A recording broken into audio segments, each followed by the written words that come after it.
ça a commencé. C'est ce que je fais dans ma vie. Je prends soin de mon mari. Je lui sers la nourriture comme il faut. Je fais tout ce que je dois arriver à faire. Je repasse les habits. Je pars les prendre même à la porte de la maison. Je prends les sacs. Je pars mettre là-bas. J'enlève la chemise. Maman Chantal nous avait dit, il faut être... Alléluia. Si tu fais tout ça, mais l'homme n'arrive toujours pas à arriver là où toi tu veux qu'il arrive. Moi, je me limite parce que je suis une femme. Je vais appeler le pasteur Miller. Lui, en tant qu'homme, qu'il nous dise qu'est-ce qu'on peut arriver encore à faire pour arriver à ramener les papas là où nous voulons arriver. Pasteur Miller, s'il vous plaît. Nous acclamons pour la gloire de Dieu.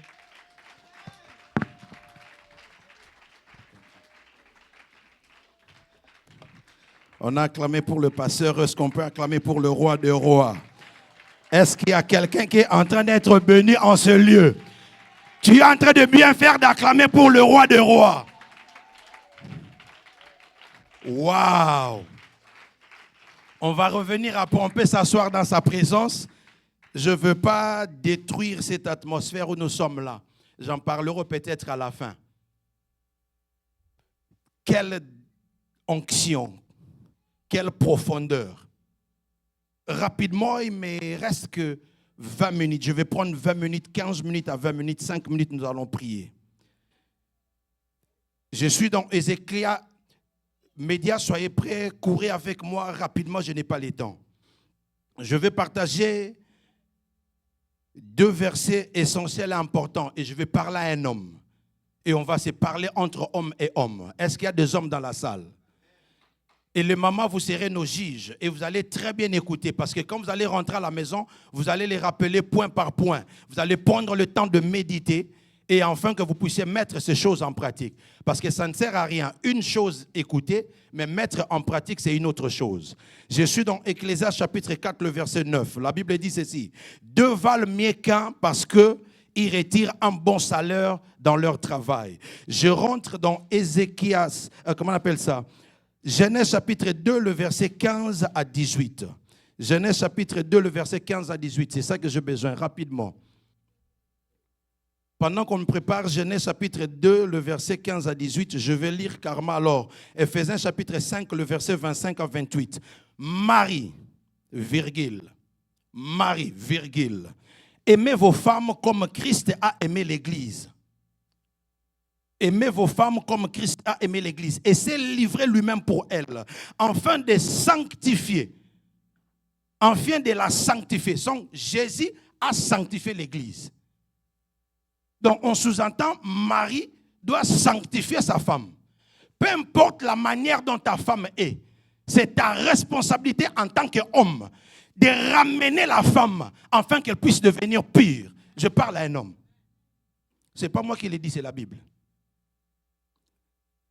Afin de sanctifier après l'avoir purifié par l'eau et de la parole pour faire paraître devant lui cette église glorieuse, sans tache ni ride, ni rien de semblable, mais la sainte et irrépréhensible. C'est ainsi que le mari doivent aimer leur femme comme leur propre corps. Alléluia. Genèse chapitre 2, le verset 15 à 17. L'Éternel Dieu prit l'homme et le plaça dans le jardin d'Éden pour le cultiver et le garder. L'Éternel Dieu donna cet ordre à l'homme. Tu pourras manger de tous les arbres du jardin. Mais tu ne mangeras pas de l'arbre de la connaissance du bien et du mal. Car le jour où tu en mangeras, tu mourras. 18. L'Éternel dit, il n'est pas bon que l'homme soit seul, je lui ferai une aide semblable. On s'arrête là, laissez ces versets-là en bas, à l'écran. Dieu créa toutes les choses que l'homme avait besoin. 6 jours. Le 5 jours, il créa toute la création. Le 6e jour, il crée l'homme. Je ne dis pas, il crée la femme, il crée l'homme. Je suis de 15 à 18. Il a créé tout ce que l'homme avait besoin pour survivre. Et après, il crée l'homme. Quand Dieu donne l'instruction de ne pas manger les arbres, de ne rien manger de cet arbre de la vie, la femme n'était pas là. Je parle à un homme. En d'autres termes, la responsabilité de la terre a été donnée à l'homme. La vision de Dieu a été transmise à l'homme. C'est là où il y a même le problème quand les gens ne veulent pas que les femmes puissent prêcher. Parce qu'ils se disent que parce que la femme est venue, c'est elle qui va introduire l'homme à commettre le péché. Il y a d'autres même qui disent que sans la femme, ça ne pouvait pas arriver. Je te ramène quelque part. Qu'est-ce que je veux dire à un homme? La responsabilité de toute l'humanité est sur sa tête. Dans notre culture, c'est l'homme qui part chercher la femme. Est-ce que tu es d'accord avec moi? Réfléchissons ensemble. Je vais challenger quelqu'un. Je te ramène quelque part. C'est moi qui est parti voir maman Esther. Le jour où je l'ai vue, j'ai regardé, mon cœur a été dans la joie. Il y avait la chair de coq, parce que moi je suis un homme, pas la chair de poule. Il y avait la chair de coq qui est sortie. J'ai dit, alléluia. C'est moi qui a vu, qui a dit, c'est ce genre de femme que j'étais en train de chercher. Quand j'ai parlé à elle, quand je lui ai parlé, je parlais en français, elle m'a répondu. J'ai entendu le français, j'ai dit, ça c'est pas le français de Kinshasa. J'ai essayé un peu avec mon anglais, là, English for Africa. Elle m'a répondu. L'homme doit connaître ce que tu veux dans la vie. Je parle à un homme. Tu dois connaître ce que tu veux dans la vie. Je me disais, je dois me marier avec une femme intellectuelle, une femme intelligente, une femme qui a la capacité de réfléchir comme moi. Comme je suis charismatique, on peut commencer à faire des débats intellectuels. C'est moi. Toi, qu'est-ce que tu veux? Toi-même, tu ne te connais même pas. Tu n'as aucune vision. Tu pars, tu prends la fille d'autrui, tu lui ramènes chez toi à la maison. Après, tu t'attends par magie que cette femme-là puisse comprendre ce que toi tu veux. Je parle à un homme. Le problème, ce n'est pas la femme. L'échec de ta maison ne vient pas de la femme. La responsabilité, c'est toi. Le problème, c'est que quand ta femme n'arrive pas à marcher selon toi, ça signifie simplement que toi, tu ne transmets pas ta vision à la femme. Oh, est-ce que quelqu'un est d'accord avec moi? Mais parce que la femme, elle reçoit la sémence. La femme, elle reçoit ce que toi, tu lui donnes. C'est ce que maman dit ici. Tu lui donnes la sémence et te donne les enfants. Tu lui donnes l'argent et te donne la nourriture. Tu lui donnes des conseils et te donnera ce que toi, tu as besoin. Écoutez, quand on se marie, déjà quand j'officialise ma relation avec maman Esther, il y a un problème, je perds mon travail. Ma tante me dit, c'est un mauvais signe, ça, ce n'est pas une bonne femme. Aussitôt que vous allez commencer à faire ça, tu commences déjà à perdre le travail. Et on s'est marié, moi je n'avais pas le travail. Alors je commençais à travailler en indépendant. Ça c'est une histoire de notre jour. Qu'est-ce qui va arriver? Je commençais à produire l'argent. J'ai gagné de l'argent. À chaque fois que je prenais l'argent, je donne à maman Esther. Maman Esther prenait l'argent, elle dépensait cela. Alléluia. Elle ne m'informait pas qu'elle a dépensé l'argent. Ce n'est pas qu'elle achetait des bijoux, elle achetait des habits. Non. Écoutez-moi très bien. Les personnes qui sont dans les besoins, elle les donnait. Est-ce que c'est mauvais? La Bible nous dit quoi? Quand quelqu'un est dans le mal, dans la souffrance, il faut faire quoi? Ce qu'elle faisait, c'est mauvais. Elle prenait l'argent que je lui donne de garder. Elle donnait à d'autres personnes qui étaient dans le besoin. Moi, quand j'ai besoin de l'argent, j'ai dit, cet argent ici, $500, on va garder. Et puis, je vais acheter les ordinateurs, je vais vendre, je vais faire ça, et puis ça va encore produire. Alors, qu'est-ce qui va se passer? Il y avait des querelles à tout moment à la maison. Esther, $1000 que je t'avais donné, c'est où? Elle vient là, non, bon, il n'y a que 300. Mais les 700, c'est parti où? Bon, il y a quelqu'un qui avait les problèmes, je l'ai donné. Il y a la tante qui était venue à la maison, je l'ai donné. Et puis moi, je vais me fâcher. Ce problème a pris longtemps. Mais après, quand je me suis assis, j'ai commencé à réfléchir. Une femme intellectuelle comme ça, comment elle ne peut pas comprendre ce que son mari veut? Mais de moi-même, je me dis, mais je ne l'avais jamais expliqué.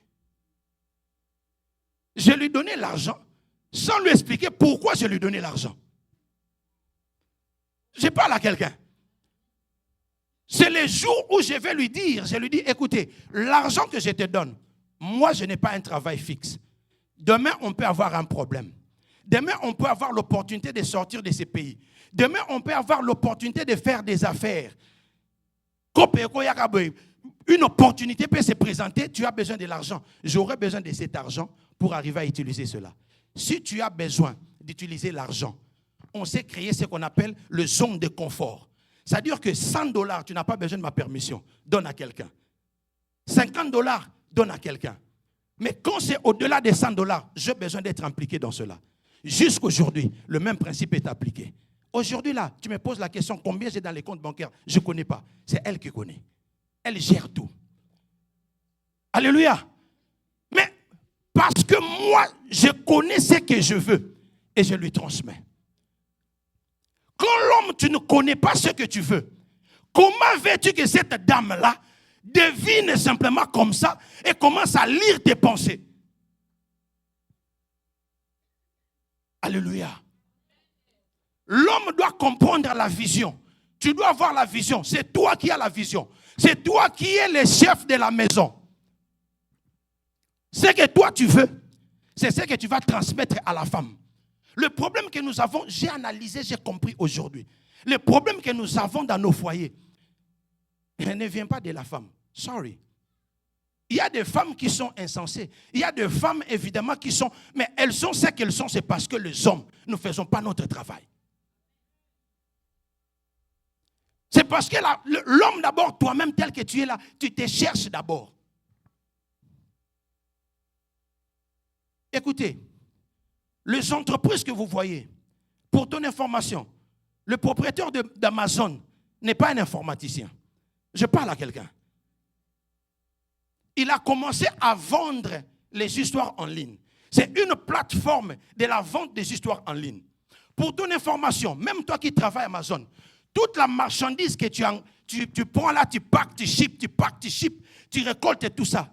C'est la marchandise de quelqu'un.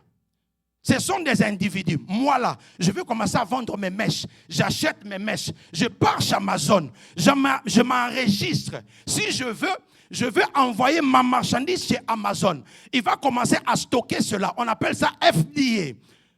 Fulfillment Business from Amazon. On prend la marchandise, on donne, lui il garde. Chaque mois je lui paye. Maintenant quand la personne achète la marchandise, directement on prend cette marchandise et on envoie sa partie. Mais ce que tu ne connais pas, Amazon aussi est devenu une grande plateforme où on vend des produits informatiques, c'est-à-dire le stockage d'informations, les serveurs. C'est la plus grande des plateformes. Qu'est-ce que je veux dire à une personne? Amazon ne connaît pas ces choses, mais il connaît la vision. Il suffit quand tu connais la vision, tu cherches les personnes qui vont accompagner la vision afin que la vision puisse s'accomplir. L'homme n'est pas censé de tout connaître, mais tu dois connaître là où nous sommes en train de partir afin que tu puisses transmettre à la femme et tu lui montres la direction. Et c'est comme ça que la femme va commencer à marcher pour atteindre la direction. Mais si tu ne connais pas là où on est en train de partir, la femme ne peut pas faire de la magie. Je parle à un homme. Arrêtez de crucifier les femmes. Les femmes ne produisent que ce que vous êtes en train de leur dire.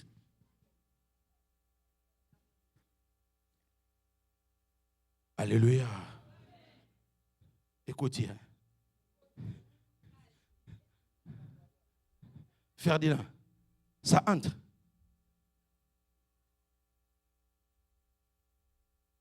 L'homme doit être visionnaire. Tu manques de la sagesse, Jacques chapitre 5, le verset 17. Celui qui manque de la sagesse, qui le demande à Dieu.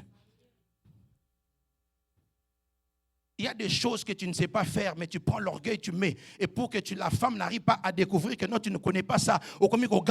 La personne qui crie, c'est une personne qui n'a pas de raison. Un homme qui crie tout le temps à la maison, c'est un homme qui n'a pas de raison. C'est un homme qui connaît ses erreurs. C'est un homme qui connaît ses faiblesses. Parce qu'il ne sait pas. Il veut t'intimider en haussant la voix. Parce qu'il ne veut pas que tu puisses arriver à découvrir ses faiblesses. C'est comme ça que tu deviens les sacs à boxe. La femme commence à être boxée parce que l'homme a peur que tu puisses arriver à découvrir ce qu'il est.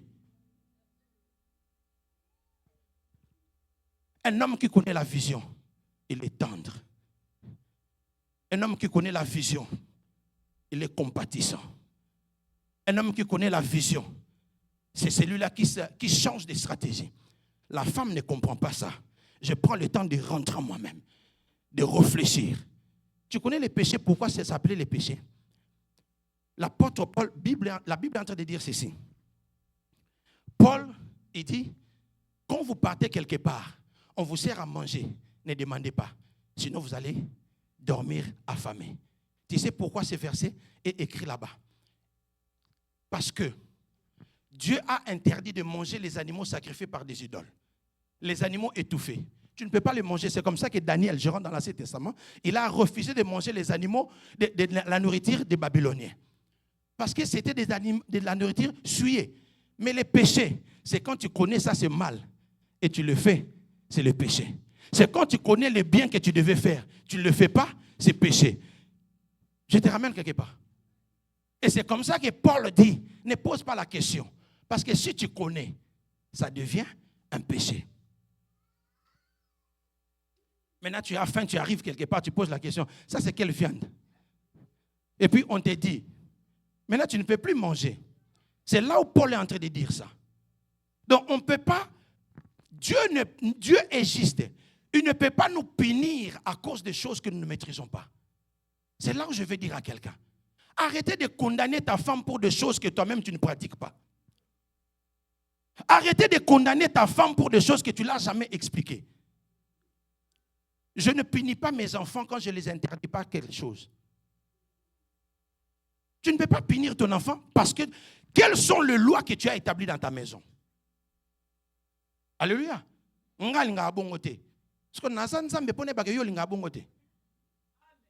Alléluia. Moi, je n'aime pas comme ça.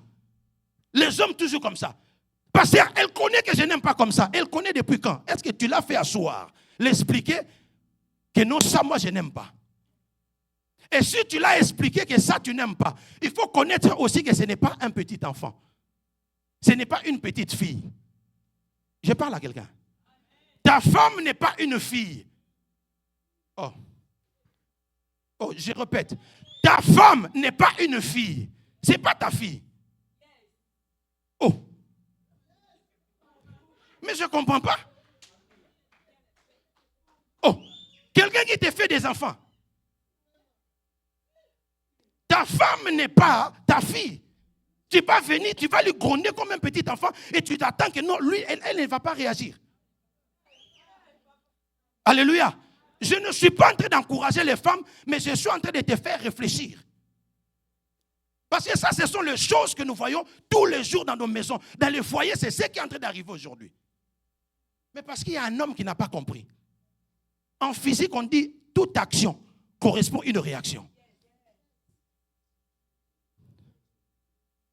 Moi, je sors, toi aussi, tu sors. Moi, je parle, toi aussi, tu parles. Ce n'est pas ta fille. Ce n'est pas ton enfant. Ce n'est pas la fille de votre tante. Moins encore. Alors, il faut savoir comment tu es en train de lui traiter. Il faut savoir comment tu es en train de lui parler. J'aimerais que ce soir, tu rentres en toi-même. Tu commences à analyser d'abord. Comprends d'abord la vision. Qu'est-ce que tu voulais dans le mariage?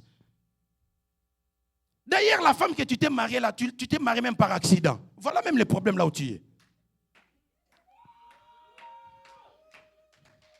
Ce n'est pas parce que tu l'avais engrossée que tu dois te marier avec elle. Je parle à des personnes qui ne sont pas encore mariées. On ne marie pas une femme parce qu'on l'avait engrossée. C'est un accident. On est dans le mariage, on est déjà dedans. Il y a possibilité de réparer. Il y a possibilité d'arranger. Et ces choses, c'est ce qui va nous aider à arranger. Rentre en toi-même. Découvre d'abord qui tu es.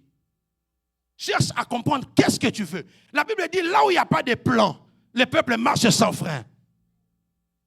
Proverbe dit, là où il n'y a pas de plan, le peuple marche sans frein. Il y a des foyers, on marche simplement comme ça. Comme moi, j'ai dit à Lingala, qui boudi. Tokende kaka. On part simplement.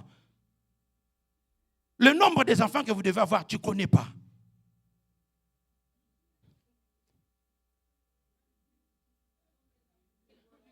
Alléluia. Tu n'as jamais le temps de s'asseoir et transmettre la vraie vision de ce que tu veux à ta femme. Commence d'abord à prendre la vision que tu as. Tu vois, moi, j'aime ça. Et derrière ça, ne t'arrête pas à dire de parler à la femme de ce que tu veux. Mais explique pourquoi tu le veux. J'ai expliqué aux jeunes ici et à des serviteurs, on est en train de passer la formation, certaines formations ici, j'ai expliqué. Dans beaucoup de choses, sauf chez Dieu. Dieu, on ne lui pose pas des questions pourquoi. On fait ce qu'il nous demande de faire. Mais nous, en tant que des humains, tu dois toujours avoir l'habitude.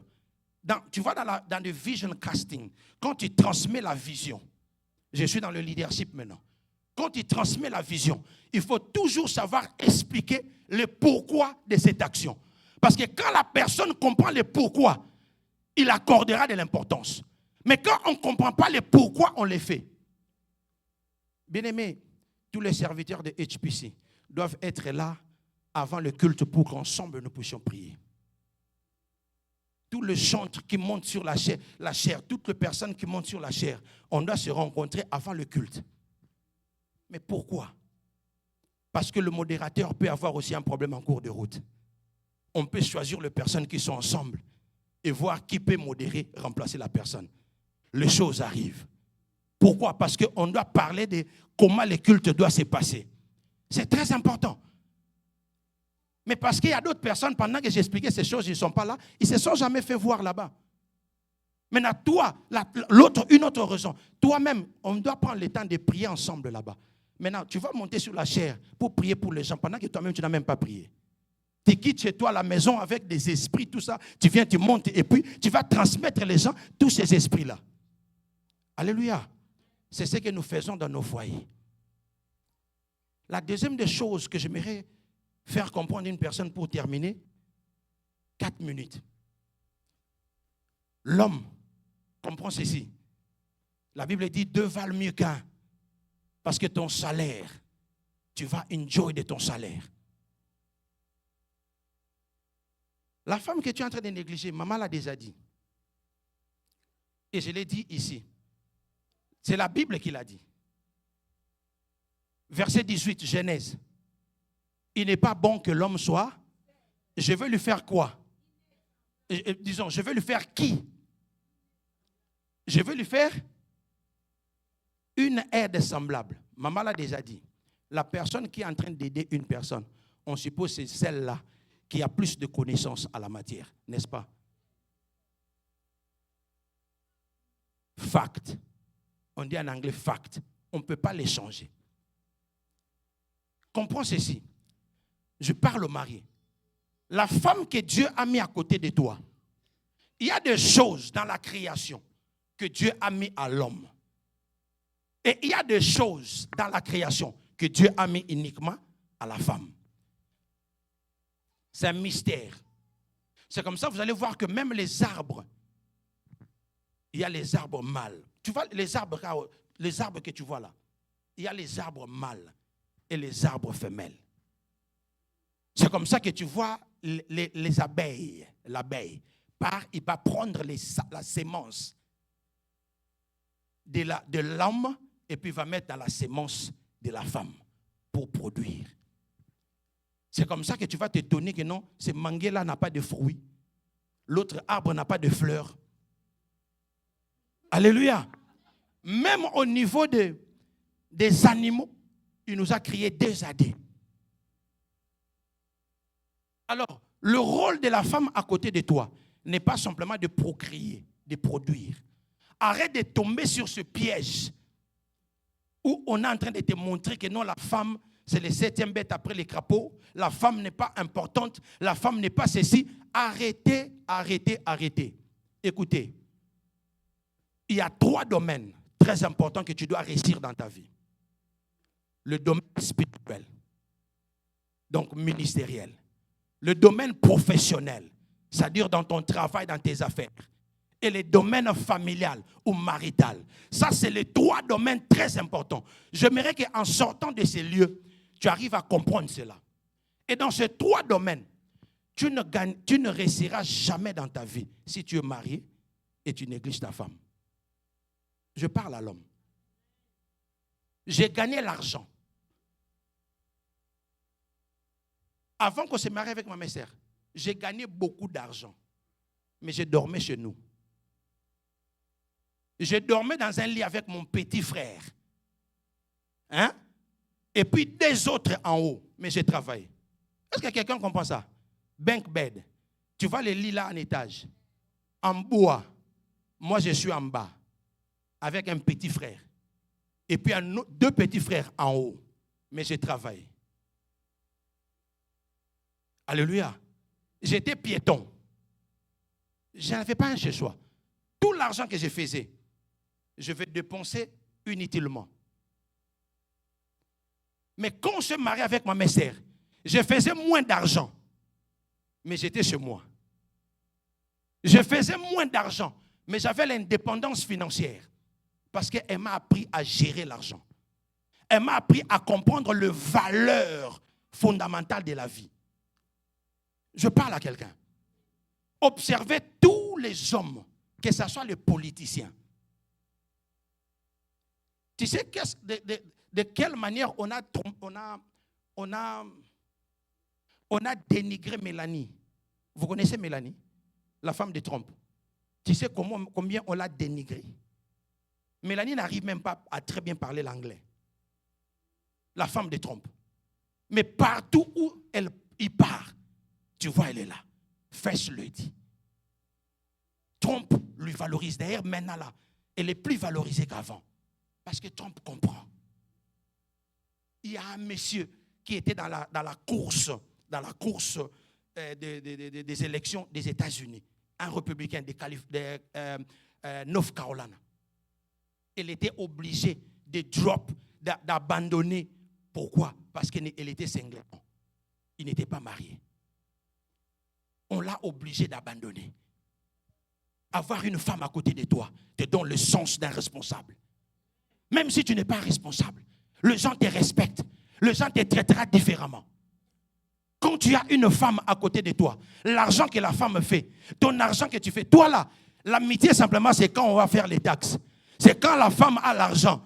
Maintenant là, moi je suis devenu l'homme. Donne-moi l'argent. Après, tu vas bouffer. Tu vas commencer à faire des voyages inutiles. Là, tu achètes les billets, tu pars en Afrique. Maintenant, là, il faut observer. Jusqu'au mois de mai, tu vas les voir. Tu vas les voir comment ils vont commencer à voyager. Ils vont chercher des rubriques là, toute forme de rubriques pour commencer à voyager. Ils vont partir en Afrique parce que l'argent des taxes est entré. Mais il habite dans un appartement. I'm sorry, je ne suis pas en train de te choquer. Je ne parle que de la vérité. Pendant que toi-même, l'argent de la voiture que tu as, tu n'as pas encore fini de payer. Mais tu ne peux qu'orchestrer des voyages inutiles qui ne servent à rien. Alléluia. Quand tu es avec la femme, l'argent que lui fait et l'argent que toi tu fais, si vous vous habitez séparément, chacun avec son compte, toi tu n'auras que 2000. Elle n'aura que 2000. Dans tes 2000, quand vous allez encore faire 50-50, parce que c'est ce que vous voulez. La maison 1200, lui donne 600. L'électricité vient, toi tu donnes. Et puis tu restes avec quoi? Mais cet argent-là, si on met ensemble, c'est alors qu'on peut faire quelque chose de grand. Bill Gates, Bezos, toutes ces personnes, même les Hollywoodiens là que nous négligeons aujourd'hui, tu ne verras jamais un Hollywoodien singleton. Aussitôt qu'il divorce aujourd'hui, demain il trouve une autre femme. Parce qu'il connaît qu'ensemble, même financièrement, vous produisez beaucoup. C'est ce que la Bible est en train de parler. spirituellement, oui, toutes ces personnes-là, la plupart de beaucoup de pasteurs que vous voyez qui réussissent dans leur ministère, c'est parce que derrière eux, il y a des femmes. Même si ces femmes-là ne prêchent pas, elles sont là. Mais d'ailleurs, ceux qui, leurs femmes s'impliquent dans le ministère, c'est comme ça qu'ils évoluent. Dans ton ministère, jeune serviteur, sache-le que dans ton ministère, si tu négliges ta femme, tu vas souffrir. Alléluia. Il y a des choses que cette dame ici fait. Je ne saurais pas les parler en public. Alléluia. Et tout le monde peut arriver à parler ici. Tout le monde peut arriver à parler. Tout le monde peut être d'accord avec moi. Mais si elle me dit non sur quelque chose, ministériellement, je l'écoute. Je peux choquer quelqu'un. Le jour où Dieu m'a appelé, on n'était qu'à 2. Alléluia. Le jour où Dieu m'a appelé, j'étais avec elle. Vous n'étiez pas là. Donc c'est elle qui connaît très bien la mission que Dieu m'a confiée. C'est elle qui connaît très bien là où Dieu est en train de m'amener. Vous pouvez vous tromper, mais elle ne se trompera pas. Vous pouvez me flatter, mais elle ne me flattera pas. Parce qu'elle ne voudra pas que je puisse tomber. Donc dès qu'on monte dans la voiture, on peut m'acclamer combien de fois? Mais ça m'a pris du temps pour comprendre cela. On va monter dans la voiture. Ah, aujourd'hui, le message était bon. On dit, quel message était bon? Cette phrase-là, tu ne devais pas dire ça. Cette phrase-là, tu ne devais pas dire ça. Au début, là, ça me frustrait même. J'ai dit, mais finalement, cette dame ici, elle ne voit jamais de bon. Tout ce qu'elle voit là. Mais après, il a fallu que je comprenne là. Ne néglige pas la femme que Dieu a mis à côté de toi. Et j'en profite pour dire aussi à des femmes sur ce point-là, maman, implique-toi dans le ministère de ton mari. Maman, implique-toi dans le ministère de ton mari. Si tu ne t'impliques pas dans le ministère de ton mari, il sera simplement un accompagnateur. Il n'aura pas de la valeur. Il n'aura pas du poids. Toujours dans le spirituel. La Bible dit, une femme frustrée, tes prières sont bloquées. Une femme frustrée, tes prières sont bloquées. Il y a des femmes parmi nous ici là. Ce ne sont pas des femmes qu'il faut plairer. J'ai déjà identifié au moins 3 femmes dans cette salle. 3 femmes dans cette salle. Je n'ai pas encore parlé à leur mari. 3 femmes dans cette salle. Si elles pleurent simplement comme ça, même tes finances bloquées. Tu ne comprends pas, tu pars de malheur en malheur, problème sur problème. Et tu vas tout faire. Tu vas tout faire. Tu as intérêt à arranger. Cherche à comprendre pourquoi cette femme est à côté de toi. Arrêtez de te distraire. Tes amis là ne te distraient pas. Surtout tes amis célibataires là ne te distraient pas. Toi tu es marié, tes amis célibataires, les petits enfants en plus, qui ne te donnera rien, qui ne connaît rien sur le mariage, qui ne connaît rien sur les femmes. C'est ça, c'est que toi tu passes plus de temps. Ah, on a pire petit nanga. Alléluia. Il ne comprend rien de cela. Et pour terminer professionnellement, c'est comme ça aussi. Professionnellement, tu ne sauras pas épanouir si tu ne comprends pas la valeur de la femme. Il y a des hommes ici aux États-Unis, c'est terminé. S'il y a des hommes aux États-Unis qui ont étudié, maman nous a parlé d'étudier. Tu sais, quand tu es marié, ça marche avec ta femme. Tu peux te dire, maman, toi tu vas commencer à payer la maison. Moi, je pars à l'école. Si tu traites bien cette femme-là, elle va s'occuper de tout. Et toi, tu pars à l'école. Tu étudies. Tu termines. Et puis maintenant, quand tu vas venir, elle aussi, elle va partir. Et c'est comme ça qu'on va évoluer. En fait, quand on est marié, on a beaucoup d'avantages, beaucoup d'opportunités. Mais pour que ça marche, Ecclésiaste chapitre 4, le verset 9, il faut que tu comprennes cela. 2 valent mieux qu'un. 2 valent mieux qu'un. Papa, arrête de négliger ta femme. Femme, comprends pourquoi Dieu t'a placé à côté de ton mari.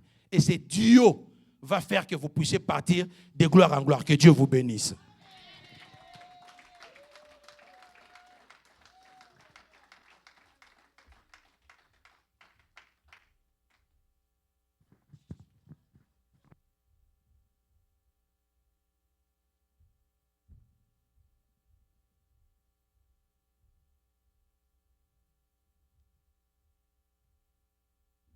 Chaud, hein?